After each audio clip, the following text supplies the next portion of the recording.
When it comes to wealth, there's two parts that you have to understand. One is the income creation. One is the wealth growth. Income creation is how do you actually generate an income to invest?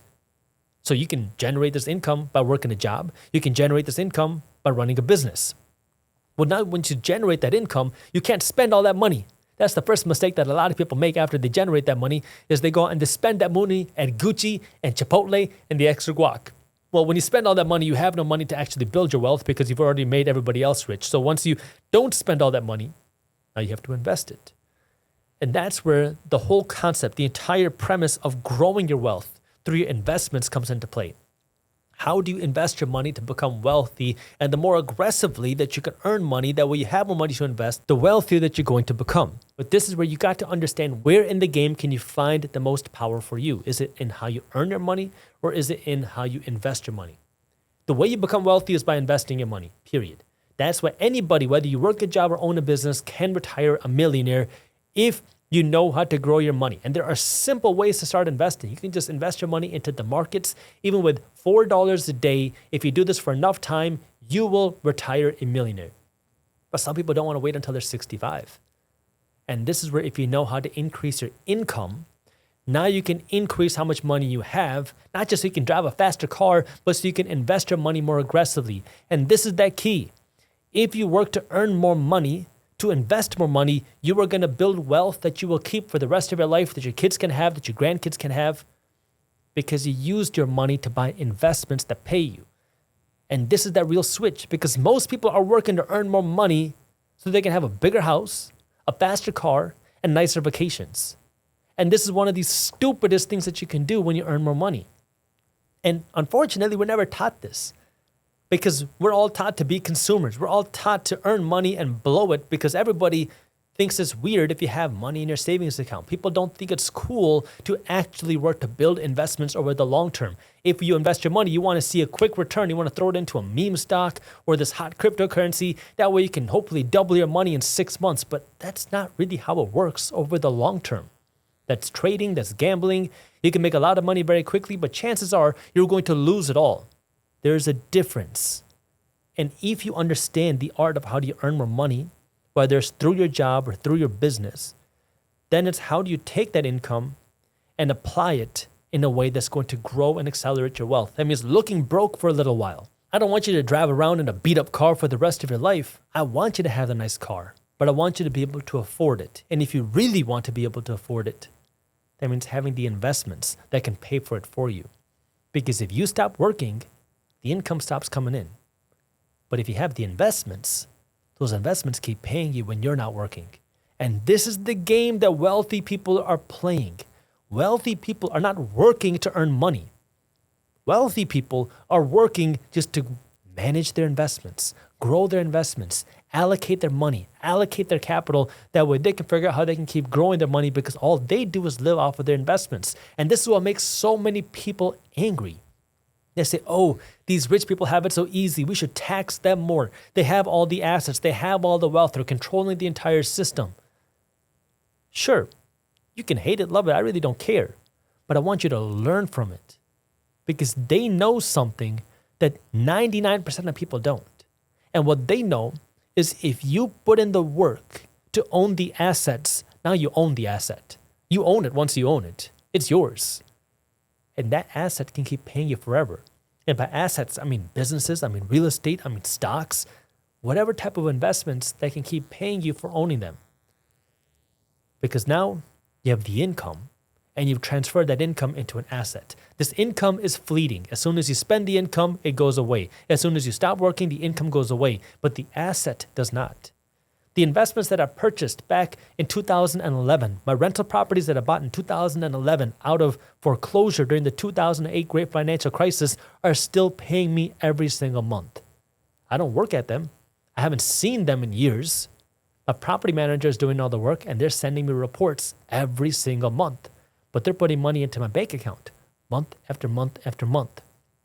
And if you can start to accumulate assets, well, now you can start to create new income that you don't have to keep working for. You have to work to acquire it the first time, but once you acquire it once, now it's yours. And this is why I say you are one move away. Why one move? Because that one move, once you start to change your knowledge, you start to change your risk, you start to change your discipline, that one move can change the trajectory of your next move, which can change the trajectory of your next move. Because a lot of people assume you're going to find an opportunity that's going to take you to $1 million. Well, not necessarily, but you'll find an opportunity that'll take you to a better opportunity, that'll take you to a better opportunity, that'll take you to a better opportunity. And so what you want to do is change the trajectory of your opportunities. Not change the opportunity, but change the trajectory of where you are going. Because unfortunately, when people get stuck, their trajectory is down. You get stuck in a crappy job. And now because you have a crappy job, you don't like it, you feel miserable, you feel drained. You're not making enough money. So all of your money is going out to pay your bills. You feel very negative because, man, things suck. You're working hard. You don't have money to save and invest. You're wondering how these people get so rich. And this is where you got to change one step. Not everything, change one step. Change the trajectory of where you're going. Because what happens to that person is a lot of times they just keep going deeper and deeper south. You say, man, I want the nice car, so you go out and finance a BMW. You want a nice house, so you go and finance a big house that you can't afford. Or you start renting a house that you can't afford. And now you're going deeper and deeper and deeper into the hole, having to keep working to pay back yesterday's payments, and then you keep working to pay back last week's payments, and now you have to work to pay back last month's payments, and you never get a chance out. This is where one step, change the trajectory, start learning about financial education, start learning about investing. Once you start changing your knowledge, now you start taking risks to help you better that knowledge. Not to take risks that are going to take you deeper down that same negative rabbit hole, but to take you deeper down the upside through your financial education. Then it's through your discipline. This is discipline through your finances, of how do you actually control your money. I mean, you've heard me talk about the decade of sacrifice. 10 years, not 10 days, 10 years of spending less and earning more so you can invest like crazy. That financial discipline and the emotional discipline of hustling, putting in the work. I don't care what job you have. Go in and put in the work. Be the best at what you can do. Do a good job. Because when you do a good job, you are signing your name off of your work product. And you are going in to succeed. Create the mindset of success. Don't create the mindset of a lazy person. There's a lot of crap on the internet. You don't have to follow what everybody else does. The whole reason why I call this channel The Minority Mindset is because if you keep doing what the majority of people do, you're going to end up like the majority of people.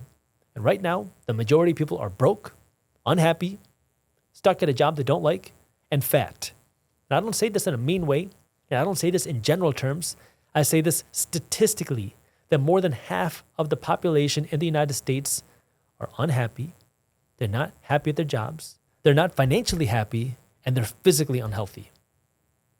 And so if you want to change that, you can't keep doing what the majority of people do. If you ever notice the people at the jobs that keep getting the raises and promotions are the people that you might not like, maybe because they work so hard, they keep putting in that extra mile, they keep doing that extra work that you feel like they're overdoing it. Well, sometimes they're doing it because they care and they want to get to the next level of their career.